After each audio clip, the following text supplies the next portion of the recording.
C'est bon, c'est enregistré. C'est parti.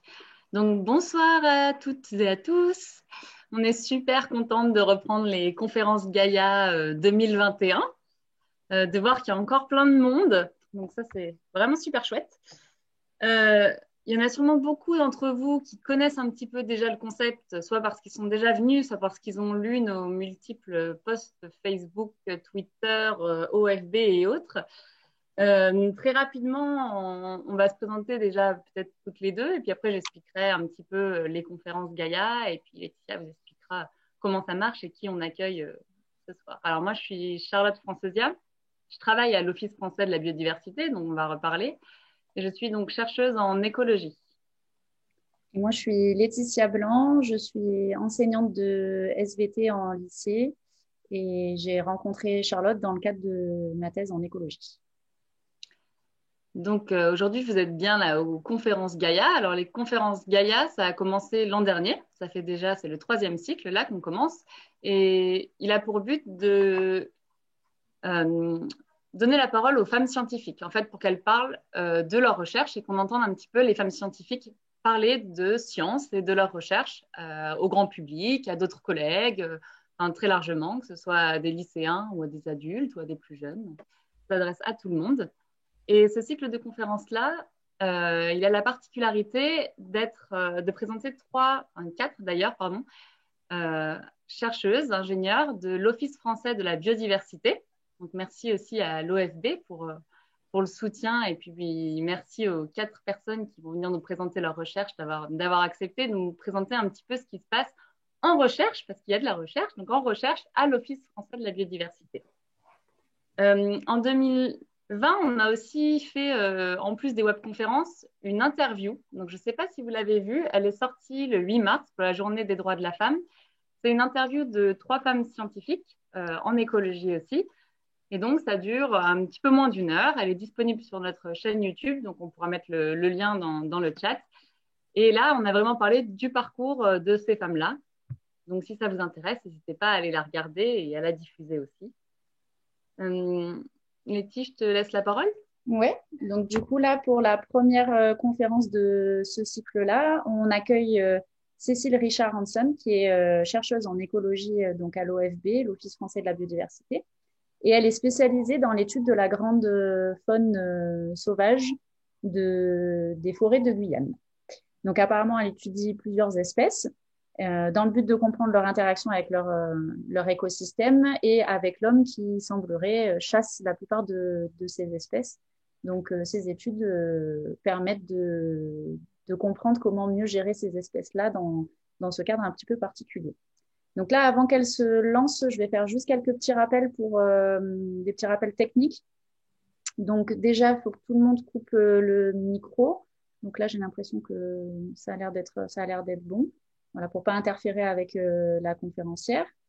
La durée du coup de la conférence, ce sera à peu près 30 minutes et à la suite des 30 minutes de présentation, on aura une vingtaine de minutes de questions.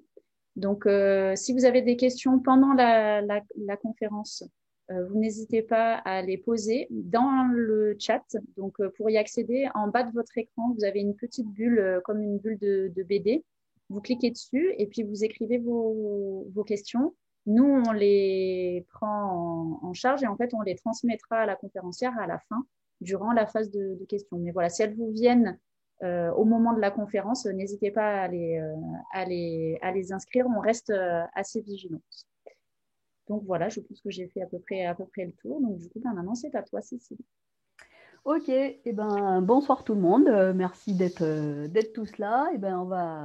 On va embarquer et je vous amène direct dans mon bureau. Voilà, bienvenue. Et pourquoi j'ai ça en haut? Je devrais peut-être l'enlever, non? Je ne sais pas comment ça, vous voyez ça là, écrit en haut, le truc de... Bon, c'est pas grave. On voit juste écrit forêt tropicale humide. D'accord, bon, parce que moi j'ai les trucs de zoom en haut, donc si vous ne l'avez pas, c'est parfait. Donc dans mon bureau, dans la forêt tropicale humide, voilà, bon, je n'y suis pas tout le temps, hein, dans notre boulot, on passe aussi beaucoup de temps devant son ordinateur. Mais j'y ai passé quand même pas mal de temps Et c'est un lieu pour moi donc de travail, mais pas seulement, hein, de ressources, de ressourçage, de paix, d'énergie, etc. C'est un lieu, c'est très loin de toutes les images d'enfer vert que véhiculent les gens qui surtout qui y sont jamais allés en fait, parce que quand on y va, on sait que c'est plutôt le paradis vert que le contraire. Donc plus précisément, cette forêt tropicale humide, moi je travaille en Guyane. Petit rappel, hein, parce qu'il y a quand même pas mal de gens, alors désolé pour les Guyanais présents, mais il y a pas mal de gens qui encore ne savent pas très bien où c'est. Donc, ce n'est pas une île, je rappelle, c'est un petit bout d'Amérique du Sud, un petit bout d'Amazonie, petit à l'échelle du continent, mais vous voyez, à l'échelle de la France, une certaine bonne portion du territoire, hein, pratiquement un cinquième du territoire. C'est rare de voir cette carte qui représente les DOM, enfin toute la France territoriale, métropolitaine avec tous les autres territoires ultramarins. Et on voit que la Guyane est assez importante.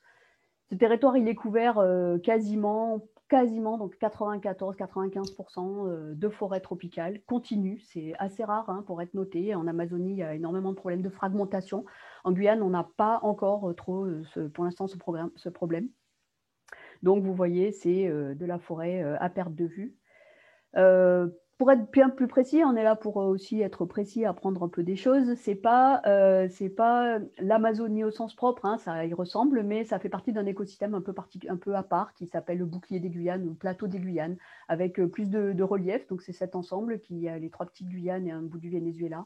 Donc bon, ça ressemble quand même beaucoup. On a beaucoup de choses en commun, y compris des espèces, etc., avec tout le reste de l'Amazonie, mais c'est un écosystème un petit peu à part. Alors, il n'y a pas que de la forêt en Guyane, hein. On a aussi une zone côtière. Moi, ce n'est pas l'objet de mes études ni de cet exposé, mais enfin, il ne faut pas l'oublier. On a des beaux écosystèmes avec de la biodiversité. On a des plages, des mangroves, et des savanes plus ou moins inondées en fonction des saisons, en fonction de la hauteur de l'eau, des marées, etc. Donc, bon, non, on n'en parlera pas, mais là, il faut quand même présenter un petit peu l'ensemble des milieux. Présenter les habitants aussi de la Guyane, hein. Donc, la Guyane est assez peu peuplée. Vous voyez qu'il y a une seule route, enfin c'est plusieurs peut-être, mais une seule zone vraiment sur laquelle il y a une route. Tout le reste du territoire, eh ben, on l'accède en pirogue avec une grande technicité, hein. Ce n'est pas des fleuves très navigables au sens métropolitain du terme, ou des petits avions, hein. Ici, l'aérodrome de Saül, donc c'est pas Roissy. Et puis ensuite, beaucoup de petits villages essentiellement amérindiens, autochtones, qui sont disposés le long des fleuves. Et après, ben, c'est les voies royales, ce sont les fleuves, mais qui sont très petits et pas très faciles d'accès. Une très grande diversité culturelle, hein, c'est pareil, c'est pas l'objet de cet exposé, mais bon, c'est quand même à noter en Guyane cette grande richesse culturelle. Et puis, il y a à côté des habitants officiels, je dirais, tous ces orpailleurs illégaux qui occupent une zone de plus en plus grande, un peu diffuse, pas très bien connue. Forcément, ils sont illégaux. Enfin, maintenant, ils commencent à l'être.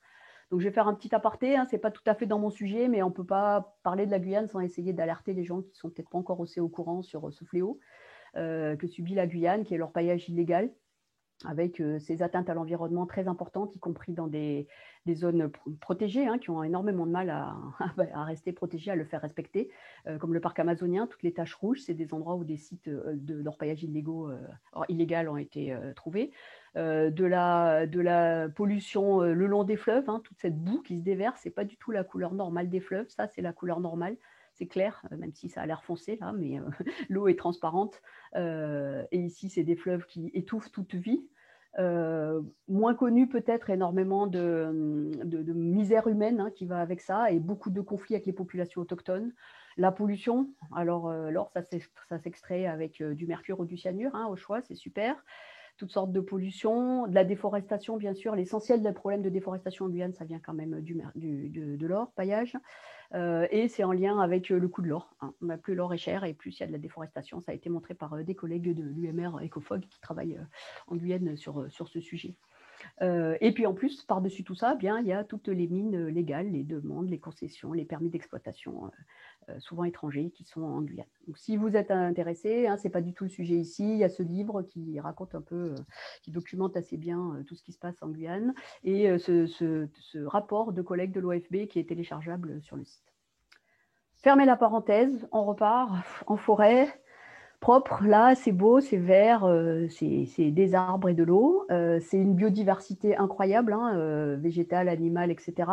Juste un petit mot, on ne va pas se noyer sous les chiffres. 300 espèces d'arbres différentes sur un seul hectare, donc plus que dans toute l'Europe sur un hectare, c'est tout petit. Tous les arbres sont différents. Là, c'est pas du tout des peuplements de chênes, de hêtres, etc., comme on peut connaître ici. Donc toute cette complexité, ça rend encore plus difficile l'étude.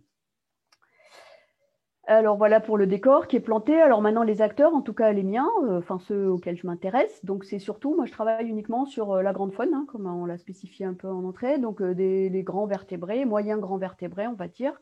C'est à tous les étages en Guyane, c'est pas qu'au sol, c'est en 3 dimensions. Il y en a dans les arbres, il y en a un peu à toutes les hauteurs d'arbres. Il y a des terrestres, des arboricoles. Moi je travaille, donc il y a des primates, des ongulés, des petits carnivores, etc. Voilà un petit peu la communauté sur laquelle enfin moi en tout cas, je fais mes études. Alors toutes ces espèces, effectivement, on va les étudier un petit peu comme une communauté. Alors elles ne font pas chacune leur vie dans leur coin, hein. Alors ça, c'est le truc un peu bateau qu'on trouve partout sur Internet, même si j'ai quand même changé le tapis, que ce n'était pas la bonne espèce. Mais c'est le truc un peu bateau, le réseau trophique, tout le monde a entendu parler de ça depuis tout petit. Et c'est toujours basé un petit peu sur et manger par ou qui mange qui. C'est assez peu rétroactif ces boucles. En fait, c'est toujours une personne qui a mangé une autre. Bon, c'est un réseau, certes. Mais en fait, nous, quand on s'est intéressé aux communautés d'espèces, donc là, c'est les résultats d'un étudiant en thèse qui a travaillé avec moi ces dernières années. Et lui, il a montré que déjà, il n'y avait pas que des relations trophiques ou négatives. On parle toujours de prédation, de compétition, d'exclusion. On dirait c'est la loi de la jungle au sens propre ou figuré. Et ben non, en fait, il y a aussi des relations positives des animaux qui influencent positivement les autres. On parle de facilitation, de coopération, etc. Ou plus généralement de groupes fonctionnels. Donc c'est un petit peu ça donc on va voir aussi aujourd'hui. Donc là, juste un petit exemple pour illustrer ce graphique, les fruits, la nourriture, on va beaucoup parler de fruits aussi dans cet exposé, dans cette conférence. Ils sont en haut, hein, ils sont à 40 mètres au-dessus de notre tête et ils sont assez peu accessibles aux animaux terrestres. Et les primates, par exemple, tous les arboricoles, quand ils se déplacent, qu'ils mangent, ils en font tomber et ça profite à ceux qui sont au sol. Donc ça, c'est des exemples qui font qu'on va retrouver les animaux plus souvent associés positivement aux mêmes endroits. Et ils ne s'excluent pas du tout forcément, ce n'est pas la seule relation qu'il y a entre les espèces. Alors, dans mon titre, ce n'était pas entre les espèces, mais j'ai parlé d'animaux architectes ou ingénieurs. Alors, c'est quelque chose qu'on retrouve dans des publications scientifiques, les animaux ingénieurs.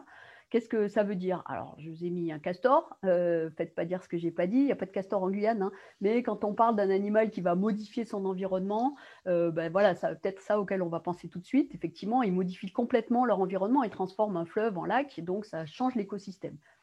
Mais ce n'est pas le seul. Et beaucoup d'animaux vont avoir un rôle en retour sur leur environnement, sur leur habitat.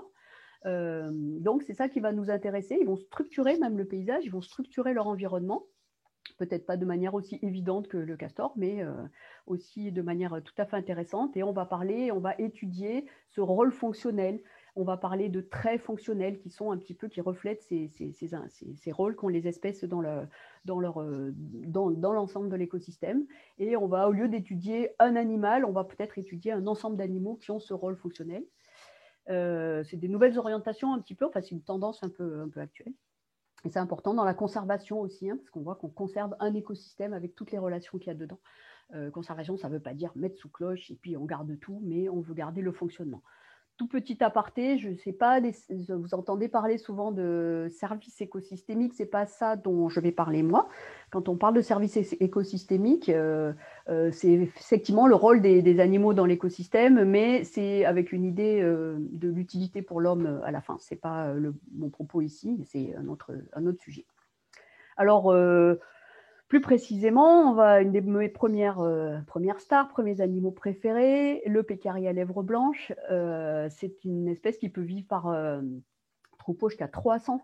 Donc on s'imagine, quand ils se baladent dans l'environnement, ils ne passent pas inaperçus, ils vont piétiner, ils vont écraser, ils vont retourner la terre, tout ça, ça vraiment, quand il y a des pécaris ou quand il n'y en a pas, le milieu n'est pas du tout le même. Donc les endroits qu'ils vont utiliser vont être transformés en positif, en négatif. Enfin, en tout cas, ils ont un rôle très structurant dans le sol, par exemple.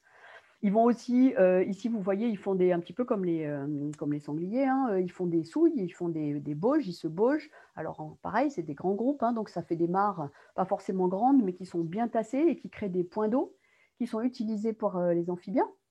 On voit que cette étude avait montré, donc ça c'est pas une étude à nous, hein, que dans les souilles des pécaris, il y a beaucoup plus de têtards, il y a beaucoup plus d'espèces différentes, même des adultes aussi, que dans des mares qui seraient naturelles, entre guillemets. Enfin, elles sont naturelles aussi, celles-là, mais sans l'intervention des pécaris. Et puis, on voit aussi, vous voyez, c'est des articles assez récents, hein, c'est pas nos recherches, hein, moi je vous mets un contexte un petit peu général de nos études. Le rôle de ces grands animaux dans tous les cycles chimiques. L'azote, le phosphore, le cycle du carbone, ces animaux, ils vont manger des végétaux, des fruits, ils vont faire des crottes, on va beaucoup parler de crottes aussi, ça nous intéresse toujours beaucoup, ils vont faire des crottes, ils vont mourir, et donc ils vont rentrer dans ce grand cycle chimique des sols, etc.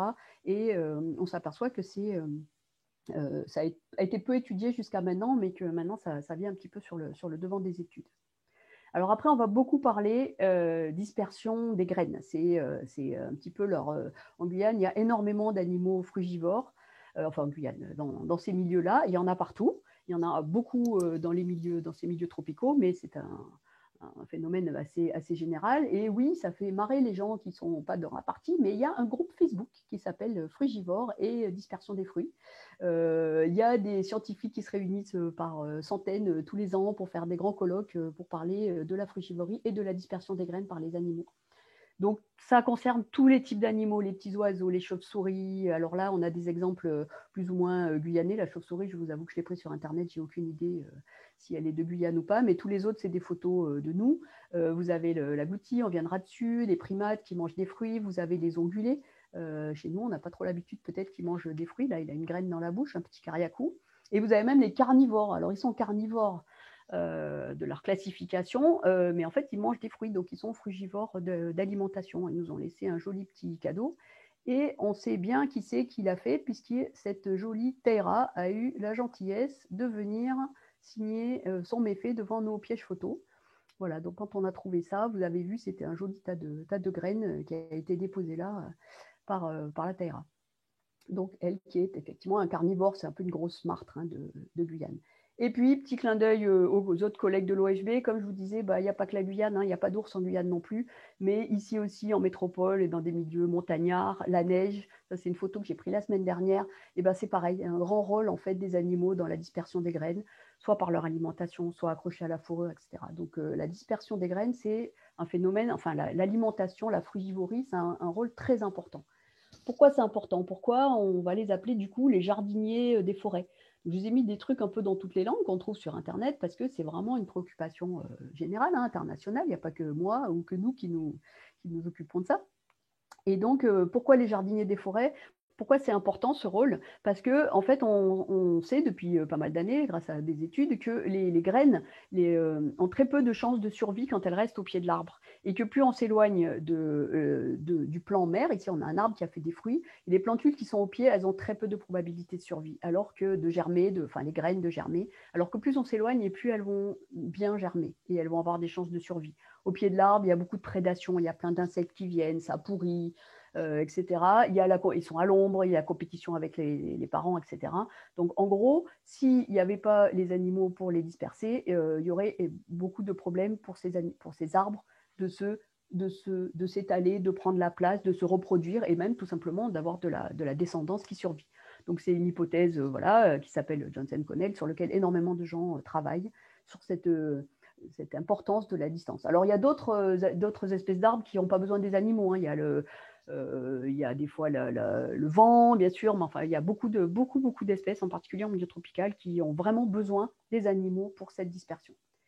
Et puis alors ensuite, c'est un peu chacun son boulot, c'est-à-dire que toutes les graines ne sont pas forcément dispersées par toutes les sortes d'animaux. Et on a en particulier une grande différence en fonction de la taille corporelle. Et les grands animaux vont disperser plutôt des grosses graines. Alors, ils peuvent aussi disperser des petites, mais en tout cas, les petits animaux ne vont pas pouvoir disperser des grosses graines. En même temps, les grands animaux vont disperser les graines plus loin aussi. Donc là, vous avez tout un tas alors y compris les anciens animaux qui sont maintenant éteints, qui étaient dans ce milieu-là, le paresseux géant, etc. Il y en a d'autres qui sont encore là. Donc, chaque type de graine a un petit peu ses disperseurs attitrés. Alors bon, évidemment, il n'y a pas une espèce d'arbre par une espèce d'animal. Hein. Chacun, il y a ce qu'on appelle la redondance, donc il y a plusieurs espèces, etc. Mais il y a aussi des espèces qu'on va appeler clés parce qu'elles peuvent peut-être ne pas être remplacées. Alors, on va faire un petit zoom sur mon copain le tapir, quand même une de mes espèces favorites que j'essaye d'étudier. C'est pas facile parce que c'est pas fréquent. Et c'est un des derniers, c'est un des plus gros, c'est le plus gros hein, dans notre milieu. C'est un des derniers représentants de la mégafaune, comme on dit. Et du coup, ça devient vraiment une espèce clé pour la dispersion de ces grosses graines.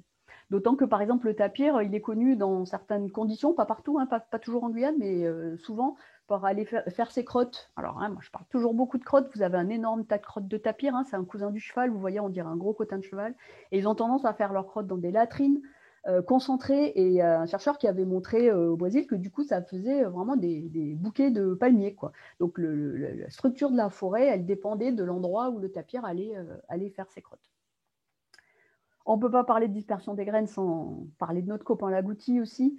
Évidemment, tout le monde connaît en Guyane l'agouti qui va cacher des graines partout et puis il en oublie un petit peu. Et du coup, c'est lui qui va emporter les graines parfois très loin. Alors lui, par rapport à sa taille. Et on a un collègue chercheur, Patrick Janssen, qui n'est pas de l'OFB, mais qui travaille au Costa Rica, etc., qui a fait du radiopistage sur les graines. Par exemple, il a mis des petits émetteurs et il a montré qu'elles pouvaient être déterrées, recachées un certain nombre de fois, c'est pas juste une fois, qu'elles peuvent aller jusqu'à une grande proportion qui peuvent aller jusqu'à plus de 100 mètres de l'arbre par an. Donc voilà, c'est un rôle vraiment important. Et là, du coup, même d'un petit animal sur des grosses graines. C'est toujours plus compliqué que ce qu'on croit au début. Alors, voilà, donc toutes ces études-là, c'est des visuels, un petit peu de pub, entre guillemets, pour ce type d'études qui se font sur Internet, qui montrent tous ces articles récents qui ont montré vraiment l'importance de ces grands mammifères. On retrouve toujours mes copains, hein, pécarets, lèvres blanches, le tapir, sur leur rôle pour augmenter la biodiversité lorsqu'ils sont présents. Pour aussi aider là, c'est des exemples qui sont sortis après les grands feux qu'il y a eu en Amazonie, à la recolonisation des milieux qui ont été ouverts accidentellement ou par l'homme ou par des feux dans ces exemples-là. Eh bien, c'est les tapirs. Donc, ce sont tous ces animaux, et en particulier les grands, ces agents mobiles qui vont permettre aux arbres de se déplacer, aux plantes de se déplacer et d'aller recoloniser ces milieux ouverts après qu'ils ont été dégradés. Donc, des rôles vraiment clés de ces animaux. Alors après les graines, ils ne font pas que manger des fruits, ils mangent aussi des feuilles. Je vous ai laissé le terme anglais, des browsers, parce qu'en français on dit brouteur, voilà, brouteur que ce soit pour les herbes ou les feuilles, c'est pareil. En anglais, il y a deux mots différents. En Guyane, ils mangent énormément les feuilles, il n'y a pas beaucoup d'herbes au sol dans la forêt. Et ça, vous voyez des dégâts, des actions du tapir. Vous voyez ici une femelle tapir en train d'essayer de faire atteindre à son jeune les feuilles qui sont toujours bien au-dessus de sa tête et qui les casse. Là, par contre, c'est la régénération qui est mangée. On voit toutes les petites nouvelles feuilles ont été mangées. Alors bon, on n'est pas dans les situations avec les cervidés en métropole qui mangent toute la régénération, etc. Évidemment, il n'y a pas assez de tapirs et il y a beaucoup de végétation. Mais on s'est quand même posé la question de la sélectivité parce que, par exemple, dans ce chablis-là, ce tapir, tous les 3 mois, dès que ce petit arbre, il essayait de rejeter et de repartir, boum, le tapir revenait pour remanger. Donc, si vraiment il sélectionne certains, encore une fois, très fonctionnels, mais des plantes, ce coup-ci, certains types de plantes, eh ben, ils ont aussi un rôle dans la structuration, dans le développement de celles qui vont plus ou moins se développer en fonction de leur présence. Pour illustrer un peu la sélectivité, voilà un petit cariacou, ça c'est de nos pièges photos, dans un chablis, donc une zone de régénération. Ben voilà, il ne mange pas tout, quoi. Il hésite, il sent une, il sent l'autre, et puis hop, celui-là, il goûte un peu, et clac, bon, ben ça, c'est une plantule qui a plus d'avenir. Et voilà, alors pourquoi il n'a pas mangé les autres? Ben, c'est un peu les questions qu'on se pose. Et surtout, ce qu'on se pose, c'est que voilà, tout ça, ça marche bien quand c'est tout seul, et qu'est-ce qui se passe quand tout ce bel équilibre est rompu. Et ça, c'est quelque chose qui avait été fait par, je ne sais plus quelle association qui travaille dans ce domaine-là, et si les tapirs se mettaient en grève. Donc évidemment, ils ne se mettent pas en grève, mais par contre, s'ils disparaissent. Et ce qu'on va voir là, et ce qu'ils ont montré, c'est qu'effectivement, ce jour pareil, ces grosses graines qui sont un petit peu les seules à pouvoir disperser, en fait, appartiennent à des arbres qui ont les plus fortes densités de bois dans leur tronc. Et donc, si ces arbres Alors là, on est sur des très grandes échéances, mais si ces arbres viennent à ne plus se reproduire, ne plus pouvoir se reproduire, germiner parce qu'ils ne sont plus disséminés, toute la forêt, la structure de la forêt, et y compris donc le stockage du carbone, peut en être affecté à terme. Donc, on arrive avec des forêts qu'on va appeler forêts vides. On a l'impression qu'il y a de la forêt, il y a des arbres, mais en fait, ce n'est plus du tout la même forêt qu'au départ. Et donc ça, effectivement, on en arrive à un des principaux acteurs qui va changer ces équilibres, c'est la chasse, puisque cette chasse, dans ces pays-là, en tout cas, elle cible souvent beaucoup plus les gros que les petits. On ne va pas gâcher une cartouche pour acheter pour un petit animal. Et donc, on va induire des déséquilibres. Et ces déséquilibres, ils sont en cascade. Donc, ce n'est pas juste qu'il va manquer. Donc là, ce graphique, il est peut-être un peu compliqué. On ne va pas trop aller dans le détail. Mais c'est une publication qui fait vraiment une sorte de bilan de tout ce qui a été trouvé. C'est dans des forêts essentiellement au Brésil. Donc, quand les grands animaux disparaissent, que ce soit, donc, ce qui est orange, c'est une zone non chassée en vert, des zones chassées et défaunées. C'est pas très beau, c'est comme déforesté, mais défauné en anglais. Il n'y a plus de grands oiseaux, il n'y a plus de grands mammifères. Qu'est-ce qui se passe? Il y a plein d'effets en cascade. À la place, on se retrouve avec beaucoup plus de petits. Donc, tout ce qui est vers le haut, c'est plus ou c'est moins que la normale, mais en tout cas, c'est plus pareil qu'avant. Il y a plus de petits animaux, il y a plus de petits rongeurs, il y a plus d'insectes. Par contre, il y a moins de richesse, c'est-à-dire qu'il y en a plus, mais il y a moins d'espèces. Tout ce qui est les animaux, les plantes avec les interactions avec les plantes sont changées. En plus, en moins, la distance de dispersion est inférieure, en fait, etc. Je ne vais pas vous détailler tous ces effets.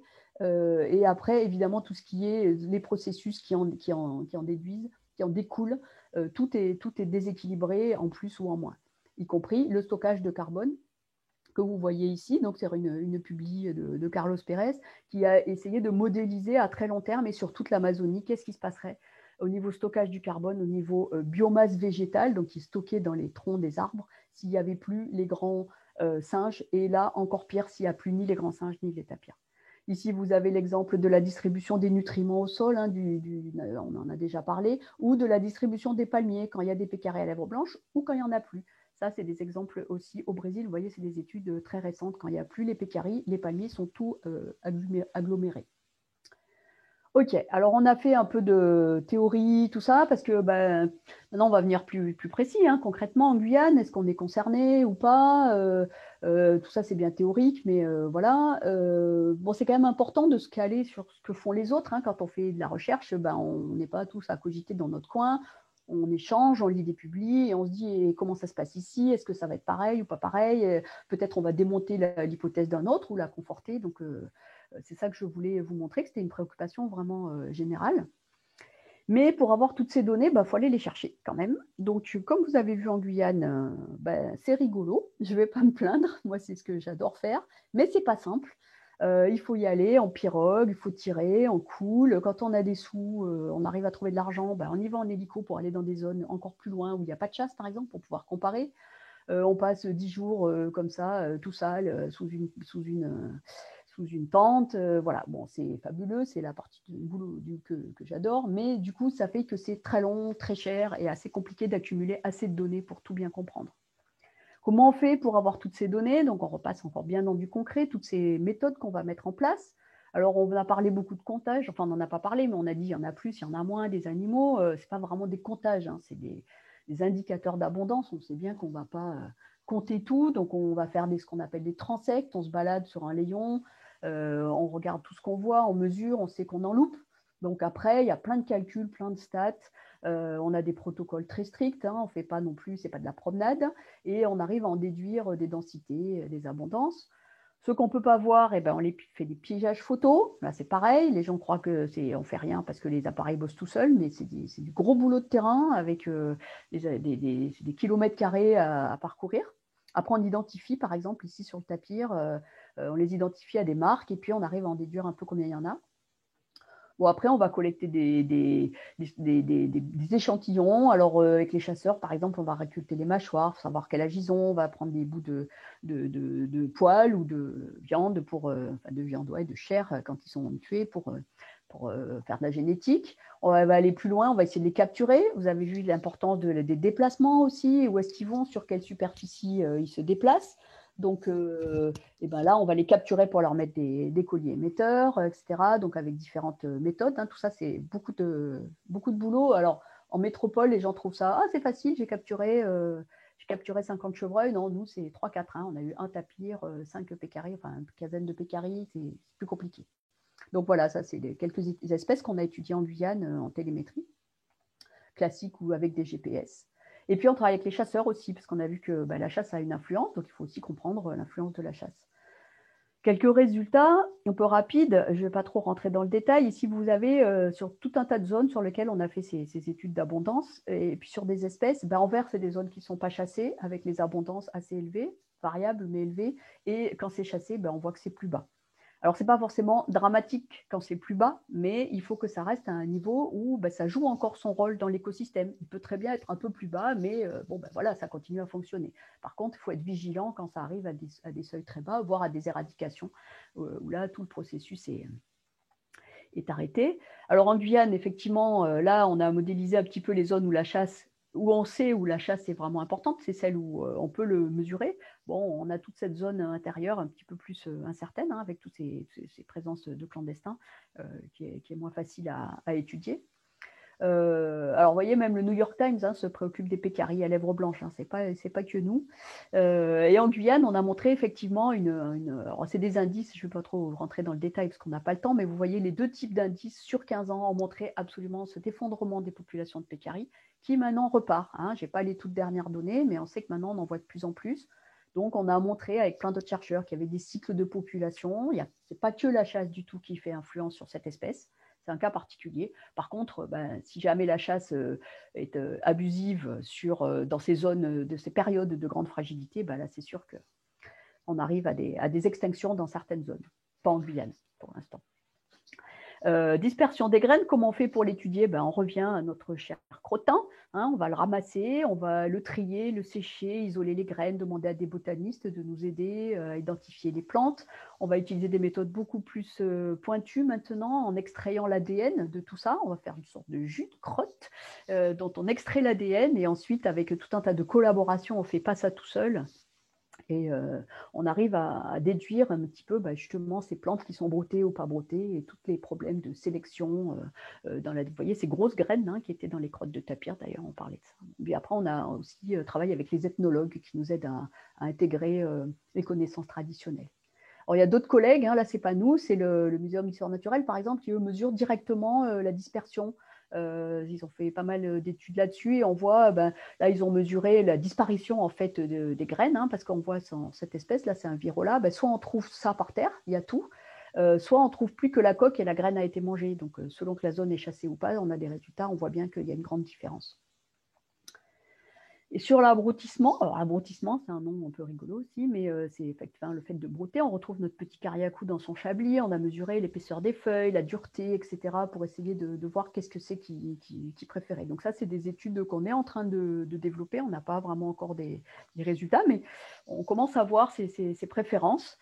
Voilà. Donc, toujours pareil, qu'est-ce qui se passe quand c'est chassé? On a une étude en cours, c'est une thèse, en collaboration avec l'Université d'Utrecht dans les Pays-Bas, et la réserve Trésor aussi, et la Fondation Trésor en Guyane, qui montre que dans les sites chassés, effectivement, la communauté de faune est différente, et la communauté des plantules d'arbres aussi est différente. Donc ça, c'est ces modèles que je vous avais présentés avant prévoyait, et nous on commence à le mesurer en Guyane. On trouve dans des zones chassées les plantules, on ne trouve pas la même communauté les espèces n'ont pas les mêmes particularités. Les espèces qui restent, qui se développent du coup plus, peut-être parce qu'il n'y a plus les brouteurs, les disperseurs, etc. Donc ça, c'est vraiment des sujets d'avenir sur lesquels on travaille. Alors, ça paraît des fois un petit peu déconnecté de la réalité, mais c'est vraiment des données importantes, que ce soit pour de la conservation de l'écosystème. Conservation, encore une fois, ce n'est pas mettre sous cloche une espèce ou une autre. Toutes les espèces ont une importance. Vous avez mes chers petits pécarets à lèvres blanches qui sont venus faire leur sieste tout en famille devant notre piège photo, là. Ça, c'est des photos qui sont prises dans le Centre spatial guyanais, dans lequel on fait pas mal d'études, parce que c'est une zone assez préservée, encore, du fait qu'il n'y a pas de chasse en particulier. Et puis, toutes ces données, elles sont importantes pour faire une gestion aussi, parce que bon, la chasse a un impact. OK, c'est pas pour ça qu'on peut tout arrêter. On peut faire de la gestion durable et maintenir un prélèvement qui soit soutenable. Mais pour ça, il faut connaître un petit peu toutes ces données biologiques dont on a vraiment besoin et pour comprendre et conserver non seulement les espèces, mais tout le fonctionnement de cet écosystème qui a l'air hyper riche, sans fond, etc., mais en fait qui est très fragile par sa complexité aussi. Voilà, vous avez une belle biche pour vous dire merci. J'espère que je n'ai pas été trop long parce que si, j'ai dépassé mon temps peut-être un peu.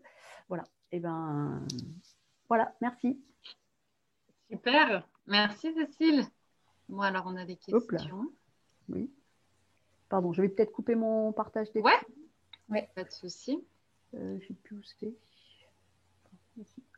Alors déjà, il y a une première question qui est arrivée vite qu'on va te poser avant d'oublier. Ouais. Est-ce que ce serait possible d'avoir ces super slides? D'avoir mes slides, c'est-à-dire? J'imagine de partager le PowerPoint. Il va être partagé sur. Il va être en. Ouais, il va être sur YouTube. Alors c'est vrai que on ne sait pas, la présentation sera sur YouTube. Après, je ne sais pas, peut-être la personne peut écrire dans le chat pourquoi il souhaitait, si c'est pour un contenu pédagogique ou je sais pas. Voilà, c'est ça, ça dépend. Effectivement, il faut dans ce cas me les envoyer à moi, parce que pour des contenus pédagogiques, pourquoi pas. Après, il n'y a pas que mes résultats. Hein. Enfin bon, j'ai mis les responsables des publications à chaque fois, mais. Ok. Donc oui, qui me demande après, si c'est pour un contenu pédagogique, pourquoi pas. Eh ben, je vais mettre l'adresse aussi des conférences Gaïa dans le chat. Comme ça, s'il y a besoin de nous réécrire pour qu'on passe le lien après, il ne faut pas hésiter.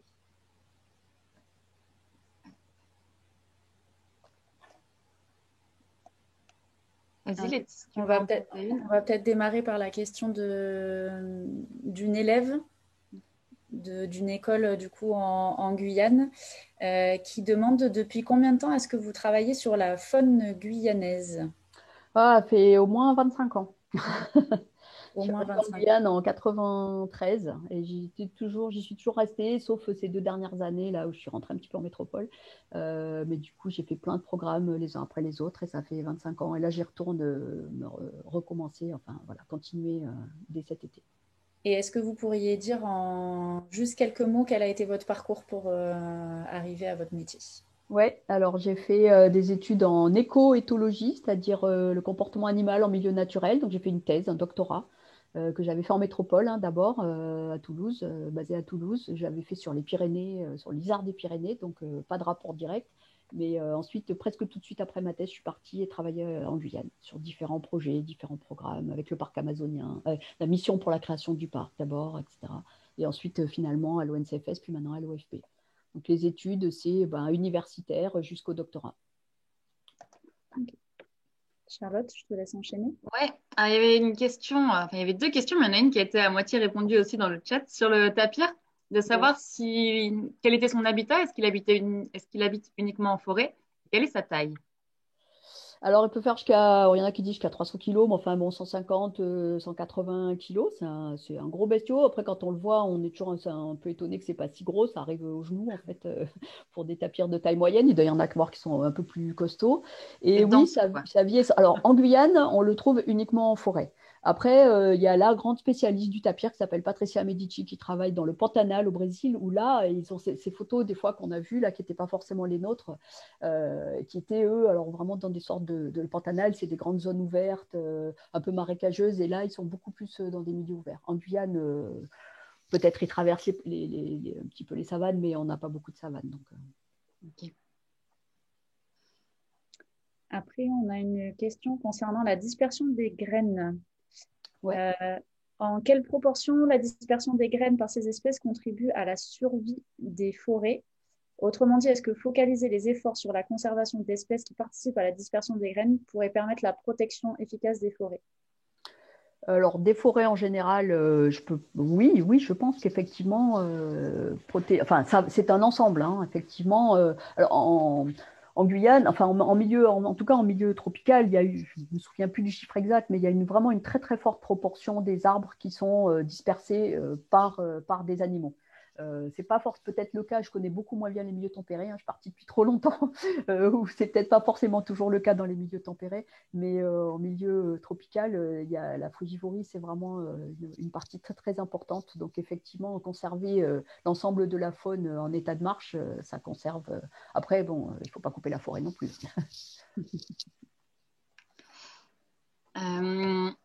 Alors, on va partir sur une thématique chasse. Alors, et puis statut de protection. La première question, c'est est-ce que certaines espèces ont des statuts de protection spéciales ou est-ce qu'elles sont toutes chassées? Et si elles sont chassées, peut-être est-ce que justement il y a des réglementations? Ouais. Alors, en Guyane, il y a des espèces qui sont intégralement protégées. Bien sûr, donc on ne peut pas les chasser, on ne peut pas les toucher, on ne peut même pas souvent détruire leur habitat, ça, pour certaines espèces d'oiseaux, parce que l'habitat impacterait l'espèce. Donc en général, ce sont les espèces les plus sensibles. Alors pour revenir dans mes espèces d'études favorites, c'est encore une fois toujours pareil, ça va être les gros, parce qu'ils sont plus recherchés, mais ils sont aussi plus sensibles, parce que les grandes espèces font moins de petits en général. C'est une règle un petit peu biologique globale dans tous les milieux. Et du coup, ils ont ce qu'on appelle un taux reproducteur inférieur. Et donc, quand ils sont chassés, ils ont beaucoup plus de mal, quand ils sont surchassés surtout, dès qu'ils sont prélevés, ils ont plus de mal à remplacer ce qui a été prélevé. Donc, l'espèce la plus protégée en Guyane, par exemple, enfin la plus protégée, elle est protégée comme les autres, mais emblématique, ça va être le Saint-Jatel, qui est la femelle fait un petit tous les 4 ans. Donc, on comprend bien que quand on en tue, ben, ça met des années, des dizaines d'années avant de se repeupler. Donc, ça, ce sont les espèces protégées intégralement. Ensuite, il y a certaines espèces intermédiaires, on peut les chasser pour une consommation personnelle, mais on ne va pas pouvoir les vendre, par exemple. Et ensuite, il y a une dernière catégorie d'espèces où on considère qu'elles peuvent supporter un prélèvement un peu plus important. Ça va être des gros rongeurs, des choses comme ça, évidemment, qui font beaucoup de petits, la goutie, le pack. Donc là, on peut dans une certaine mesure, les vendre, les commercialiser, par exemple, dans les restaurants, des choses comme ça. Donc, il y a un petit peu ces 3 statuts. Voilà. Après, il y a des zones qui sont protégées, bien sûr, il y a des réserves. Et puis, depuis cette année, maintenant, il faut un permis pour chasser en Guyane. C'est une nouveauté. Donc, il se met en place. Avant, il n'y avait que cette restriction d'espèces protégées ou pas. Merci, tu réponds en même temps à d'autres questions qu'il y a dessous, donc c'est Ouais, pas mal. Vas-y, Letty, pardon. Oui, non, j'ai pas entendu si elle avait répondu à est-ce qu'il y a une saison de chasse ou est-ce que la chasse a lieu toute l'année? Alors, pour la plupart des espèces, il n'y a pas de saison. On a mis en place récemment, maintenant ça fait quand même quelques années, mais des petites périodes. Alors, c'est uniquement pour l'iguane, et je vais en oublier un autre, parce qu'en fait, il n'y a pas en Guyane, on n'arrive pas trop à voir vraiment des saisons de reproduction des espèces. Donc, pour l'instant, il n'y a pas de saison de chasse. Ça va peut-être évoluer, parce que c'est pas parce qu'il n'y a pas de saison vraiment de reproduction fixe qu'il ne faut pas des périodes de tranquillité pour les animaux. Peut-être ça évoluera un jour, mais pour l'instant, ce n'est pas le cas. Sauf par exemple l'iguane, où il y a vraiment une période où ils pondent, eux, ils sont une reproduction très dans saison sèche, quand les plages sont apparentes et qu'ils peuvent pondre leurs œufs. Et là, il y a une saison. Pour les autres animaux, non. Il y a quelqu'un qui demandait quel était le statut de protection du tapir en particulier. Le tapir est chassable et non commercialisable. Depuis quelques années, quand on a fait évoluer un petit peu la réglementation, parce qu'il y a eu une époque où on trouvait du tapir dans les supermarchés. Donc, c'était pas tout à fait normal. Donc, les chasseurs ont été entièrement aussi d'accord pour dire que c'était trop, que c'était n'importe quoi, et que bon, il y a aussi des restrictions sur les quotas qui peuvent aussi évoluer, parce que des fois, c'était une première étape qu'on avait mis en place il y a quelques années. Le tapir, par exemple, c'est un tapir par sortie et par chasseur. Voilà, selon les espèces, on ne m'en demandait pas trop parce que je ne m'en souviens jamais, mais ça peut être 2. Voilà, on a un petit peu essayé de limiter, parce qu'avant, il n'y avait aucune limitation de nombre. Voilà. Je change peut-être de thématique.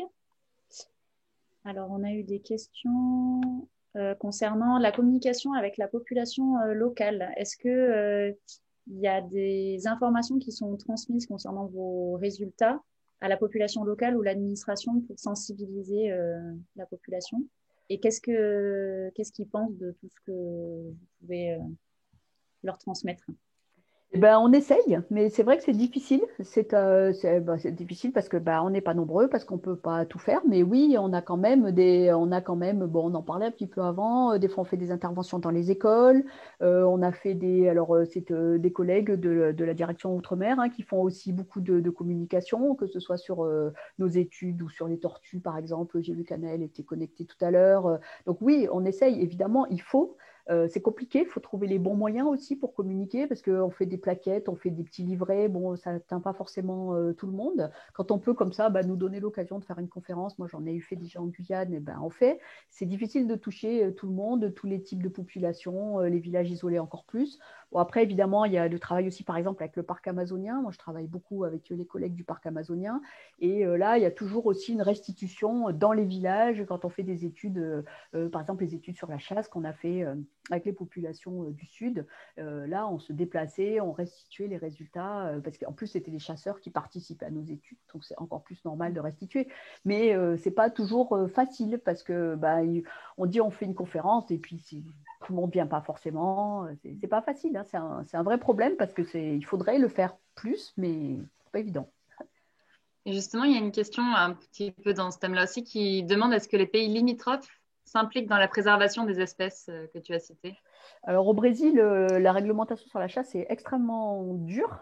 Alors peut-être pas toujours respectée par contre, mais si je ne m'abuse et si ça n'a pas changé, toute chasse est interdite, à part dans les zones autochtones et à part dans certaines petites réserves de chasse, petit peu, voilà. Donc la réglementation est très dure. Il paraît même que c'est un crime, donc dans certains cas. Bon, par contre, après, il faut les moyens de le faire respecter. Voilà. Nous, on est plus vers, pas tout interdire, mais aller vers travailler avec les gens et, comme je disais, vers une gestion durable, c'est-à-dire modérée, certaines espèces non, d'autres oui, mais pas trop. Essayer d'avoir, ce qui va nous manquer, c'est des indicateurs à long terme pour savoir si on met en place des mesures de gestion. Il faut suivre, est-ce que du coup les populations vont remonter ou pas. Le problème, c'est que c'est très long et comme je vous disais, c'est aussi très compliqué d'avoir toutes ces données. Le Suriname, il y a une réglementation de la chasse aussi, plus contraignante que celle de Guyane aussi, puisqu'il y a des saisons, il y a des permis, il y a des quotas. Voilà. Donc oui, ils font. Ils essayent en tout cas. Après, le problème, c'est de faire respecter dans ces vastes territoires où on ne peut pas trop aller. C'est pas facile. Et est-ce que, du coup, vous avez déjà rencontré des orpailleurs? On a eu ça comme question. Oui. On essaye d'éviter quand même parce que bon, c'est pas les zones les plus. Bon, ils sont pas tous forcément méchants, mais ils sont quand même dans des situations très précaires. Donc, c'est pour ça que c'est vrai que c'est pas très facile de savoir ce qui se passe dans ces zones-là parce que c'est quand même pas des zones où on va facilement. Maintenant, c'est arrivé, bien sûr. Enfin, moi, ça m'est même arrivé de trouver quelqu'un qui s'était perdu, vraisemblablement partant d'un camp d'orpaillage et qu'on a fait évacuer parce qu'il était en train de mourir de faim. Il était perdu depuis des mois. Après, moi, nous, on essaye plutôt d'aller dans des zones où il n'y en a pas, quand même, quand on peut. Mais bon, après, il y a des gens qui vont travailler avec eux, là, comme ce chercheur du CNRS qui a écrit le bouquin que j'ai présenté au début. Ok. Est-ce qu'on passe à la dernière partie, Letty, ou parce que ça, je vois le temps qui passe. Ouais, je veux bien. Ok. Donc là, c'est plus sur la partie, il y a beaucoup de questions sur les débouchés, parcours. Je pense que tu vas avoir l'occasion, si ce n'est pas déjà fini, la deadline pour postuler, de parler de ton service civique, Cécile. Donc, la première question plus large, est-ce qu'il y a beaucoup de débouchés en conservation de la biologie? Pas trop. Conservation. Non, pas trop. C'est difficile. Je sais qu'il y a plein de jeunes. Enfin, moi, je veux pas décourager. Enfin, je veux pas décourager, mais je veux que les gens qui essayent de s'engager là-dedans soient vraiment conscients que non, c'est pas la voie royale pour trouver du boulot. On est quand même bon avec l'OFB. Il y a des opportunités de poste, hein, c'est vrai. Il y en a. C'est pas facilement des postes à long terme fixes, etc. Des fois des petits contrats. Comme tu viens de dire, par exemple, là, on recrute de temps en temps des volontaires du service civique pour nous aider. Ce n'est pas des contrats royaux, mais non, ce n'est pas la voie royale pour trouver du travail, hélas. Mais quand on s'accroche, on y arrive. Mais il y a quand même beaucoup de gens qui restent quand même sur le carreau. Faut être consciente de ça quand on s'y engage. Je sais parce que ma fille peut faire ça et que je la mets bien en garde aussi là-dessus. Et en Guyane particulièrement, il demande s'il y a beaucoup d'offres en Guyane. Et est-ce que vous êtes une grande équipe à l'OFB à travailler en Guyane? Alors, en recherche pure, c'est-à-dire qui dépend de la direction de la recherche de l'OFB officiellement et à temps plein en Guyane, enfin sur cette problématique de Guyane, ben non, je suis toute seule. Après, non, il y a l'équipe de la direction Outre-mer avec qui on travaille, en particulier l'unité technique connaissance, là, donc ils sont pas hyper nombreux non plus, hein, et puis c'est aussi des contrats souvent courts. De tête, je ne sais plus combien ils sont maintenant, 5 ou 6. On a un nouveau PSC qui vient d'arriver. Voilà, c'est quand même des contrats de court terme et on n'est pas très nombreux. Et je peux dire, même si qu'on n'est pas assez nombreux, voilà, par rapport au travail qu'il y aurait à faire, ça c'est sûr. Il y aurait énormément de choses à faire. Moi, je reste souvent sur pas mal de frustration d'avoir envie de faire plein de trucs et de ne pas avoir les moyens, en particulier humains, hein, pour arriver à faire tout ça.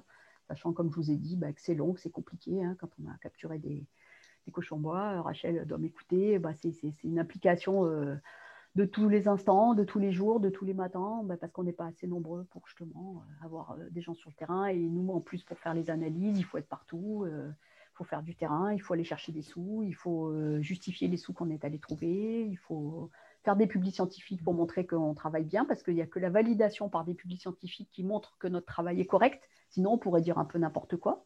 Et faire des publics scientifiques, ça coûte beaucoup de temps. Pas de sous, là, pour le coup, mais du temps. Voilà, donc voilà. Si on pouvait être un peu plus, ça serait mieux. Non, il n'y a pas beaucoup de postes, hélas. J'espère plus après. Et du coup, qu'est-ce qui vous a donné envie de vous lancer dans des recherches en Guyane? Qu'est-ce qui vous a passionné? L'opportunité, hein, parce que j'avais fait ma thèse dans les Pyrénées, donc pas du tout le même milieu, et on a eu l'opportunité, enfin j'ai eu l'opportunité de partir sur le barrage du Petit Saut, à la construction du barrage, enfin à la mise en eau du barrage, pas à la construction, je suis pas assez vieille quand même. Et à la mise en eau, il y avait un programme de sauvetage, sauvegarde, donc il y avait tout un programme de capture des animaux et tout en les relâchant et en les suivant. Pour savoir quelle était, est-ce que c'était, on faisait une sorte de relâcher, de sauvetage, et est-ce que ça valait le coup, quelle était la... Donc il y avait tout un travail qui correspondait à mes compétences sur lequel j'ai postulé. On est parti et après j'ai enchaîné plein de contrats en Guyane. Bon, c'était vraiment... pour un biologiste de faune sauvage de terrain, c'est juste le paradis, parce que on peut tout, répondre à tout. Enfin, on peut se poser n'importe quelle question. Pratiquement, il y a tout à faire. Après, c'est pas le paradis dans le côté où c'est compliqué. C'est pas pour rien qu'on sait pas grand-chose en fait. C'est parce que c'est très compliqué, très cher, comme je disais, et donc on avance très lentement. Voilà, donc la Guyane, c'était un peu Eldorado du biologiste de terrain. Enfin, pour moi, il me semble. Mais... Et du coup, sur une année à peu près standard, vous passez combien de temps sur le terrain à peu près? Ouais, c'est hyper variable. Ça dépend de mes programmes. J'ai eu des années où j'étais sans arrêt, enfin sans arrêt, c'est-à-dire de temps en temps je rentrais, mais je partais en mission 15 jours, je rentrais, je repartais. Je suis allée dans toute la Guyane, dans tous les endroits les plus reculés. On partait en hélico sur des missions de 15 jours parce que j'avais un gros programme qui Habitat en collaboration avec mes collègues de l'ONF là, et on voulait comparer plein d'endroits différents, hyper isolés. Donc là, ça avait été beaucoup, beaucoup de terrain. Là, ça fait quelques années, j'en fais beaucoup moins. Hein, donc, ça va être. Alors, en ce moment, je suis en métropole, donc j'en fais plus du tout. C'est horrible. Il me tarde d'y retourner. Mais disons qu'une année, ça dépend des programmes, comment ils sont conçus. Il y a des programmes qui demandent beaucoup de déplacements et d'autres un peu moins, quoi. Difficile à dire. Mais il faut savoir qu'on n'est quand même pas tout le temps en forêt. Il faut être prêt à y aller beaucoup et puis après à passer des semaines et des mois devant son ordinateur aussi. Les gens ne s'en rendent pas toujours compte non plus. Ce n'est pas que de la forêt. Oui. Peut-être pour finir, sauf si après Letty, tu as une autre question. Pardon, Cécile? Rien, c'est Guillaume Souchet qui dit qu'il veut venir en Guyane. Il met tous les liens pour ceux qui cherchent à les. J'essaie de remettre en parallèle sur Facebook, si jamais j'en fera juste après la conférence. C'est un peu difficile de suivre des fois les deux plateformes. Donc, il y a tous les liens vers les VSC et le site de l'OFB pour voir les offres de l'OFB et de VSC en Et donc, Guyane. oui, comme tu disais, voilà, il y a une offre de VSC qui est en ce moment. Donc, de volontaires du service civique pour 1 an pour travailler avec nous sur des captures de biches et avec aussi l'unité connaissance de la direction Outre-mer qui est à Kourou aussi, avec qui sont les collègues avec qui on travaille au quotidien. Et donc là, effectivement, j'ai un poste, c'est rare, un poste ouvert, c'est un VSC, c'est qu'1 an. C'est pour essayer de capturer des biches, essayer de capturer des hocos, aller mettre des pièges photos, peut-être les loutres aussi. Enfin voilà, c'est assez riche. Et là, ce sera un poste avec beaucoup de terrain. Sachant voilà, donc tu vas avoir beaucoup de candidatures. Mais c'est pas à moi qu'il faut les envoyer, c'est un recrutement, je sais pas quoi. Faut le trouver Tout sur est le site de noté dans le l'OFP. lien Ouais, partagé. ok. Peut-être finir sur est-ce que tu as des... Alors, il y a une question. Quels sont tes projets de recherche actuels et est-ce que tu as des projets spécifiques aux primates? Et après, pour finir, peut-être quelles sont tes ambitions pour la suite? Alors en ce moment, mes projets de recherche, bon ben là c'est en ce moment, comme je vous disais, je suis un peu enfermée dans mon bureau, donc j'essaye surtout de boucler, d'analyser correctement, de valoriser toutes ces données que j'ai eues pendant toutes ces années. Donc je suis assez intéressée par le développement, tout ce que je vous ai présenté là, hein, c'est pour ça que je voulais présenter, parce que finalement en volume, c'est pas l'essentiel de mes études, mais c'est ce que j'aimerais, c'est ce que j'ai développé sur les dernières années, que j'aurais bien aimé continuer à développer aussi. Il y a cette thèse en cours, peut-être continuer un peu sur ces histoires d'abrutissement. Sur les primates en particulier, bon, il y a peut-être un projet avec le parc amazonien qui se pose des questions, enfin qui ont des questions sur les prélèvements du singe attelle. Je vous ai dit qu'il était protégé, mais il y a des demandes de dérogation par les populations autochtones, peut-être de pouvoir en prélever certains. Donc peut-être que le parc amazonien voudrait développer une étude sur le singe attelle, sachant que ça va être très dur et très compliqué, c'est pas bouclé du tout ça, c'est un peu dans les... Moi, j'ai pas de projet particulier, je suis plus sur le terrestre pour l'instant. Bon, si je pouvais continuer à travailler sur le tapir, mais c'est très difficile, c'est plus un peu indirect. Voilà. Et puis là, ben, on va développer ce que je disais là avec le recrutement de ce VSC. On essaye en ce moment de capturer de la biche rouge, parce que c'est une espèce qui est très commune, que tout le monde connaît un peu, enfin, mais qui se voit très rarement et sur lequel on sait quasiment rien, comme beaucoup d'espèces de Guyane. Reprendre des études sur les hocos aussi, gros oiseaux terrestres, très chassés, donc on a besoin de données pour bien le gérer. Ça, c'est les projets. Peut-être un projet sur Petit Saut aussi, avec des collègues de l'OFB, du pôle d'écosystème lacustre, sur les loutres. Ouais, y a du taf à venir, ouais. Il y a du boulot. Ouais. Ok, et ben super. On va clore les questions maintenant. Merci à tous. Désolée pour ceux qui n'ont pas eu leurs questions posées. Il y en a eu beaucoup entre Zoom et Facebook, mais super. Merci à tous. Merci beaucoup, Merci Cécile. Elisabeth. C'était Je vois vraiment de temps en génial. temps un petit message. On a perdu presque personne, hein. On est presque autant que début. Ah, puis il y a du monde Ouais. sur Facebook aussi, donc Ah oui, c'est il vrai. y a Ouais. du monde. Voilà, donc je voudrais dire merci aussi à vous tous et à vous toutes connectés sur Zoom, Facebook ou même qui allez revoir la vidéo sur YouTube après. Merci d'être là. Euh, Merci à l'OFB aussi. Ça me fait très très plaisir et c'est très particulier pour moi parce que finalement ce sont les collègues qui vont parler pendant ce cycle-là. Et je suis vraiment très heureuse qu'on mette à l'honneur la recherche, à la direction de la recherche et de l'appui scientifique à l'Office français de la biodiversité. Et merci aussi à d'autres associations qui nous soutiennent et qui nous permettent aussi de faire passer ce message, de faire passer ces conférences et puis de nous aider un petit peu administrativement parfois. Donc merci à Five Stones, à Femmes et Sciences, à Femmes d'aujourd'hui et à Homeward Bound. Voilà, et donc cette conférence, comme on l'a dit, elle sera disponible sur YouTube dans les jours à venir. Et n'hésitez pas à jeter un petit coup d'œil à la vidéo des interviews. Donc, j'ai mis le lien sur le Zoom et je le mettrai aussi sur Facebook pour voir un petit peu les interviews qui ont été faites aussi l'an dernier. Et Letty, je te laisse la parole pour finir. Et donc, du coup, on se retrouve pour la prochaine conférence le jeudi 8 avril, toujours à la même heure, à 20 h. Et cette fois-ci, on accueillera le docteur Charlotte Perrault et Claire Anceau. Et là, elles nous parleront de leurs travaux de recherche sur lesquels elles collaborent dans le cadre du suivi des lagopèdes, le suivi qu'elles font grâce à des GPS. Et voilà, donc le 8 avril à 20 h. Donc merci à tous d'avoir participé. Et puis on vous souhaite de passer une très très bonne soirée. Ben, merci à tout le monde d'avoir tenu jusqu'au bout. Désolée d'avoir été un peu plus longue. Je suis toujours trop bavarde. C'était très bien. Au revoir. Au revoir, bonne soirée. Merci et merci pour les merci. Et de regarder rapidement sur le chat là. Mais, Vas-y, on reste 5 minutes en plus, Cécile, on l'attend. Ouais, ok. Mais il y a plein de merci, donc ça va. Mais... Bon, bah, écoute, j'espère que ça a plu.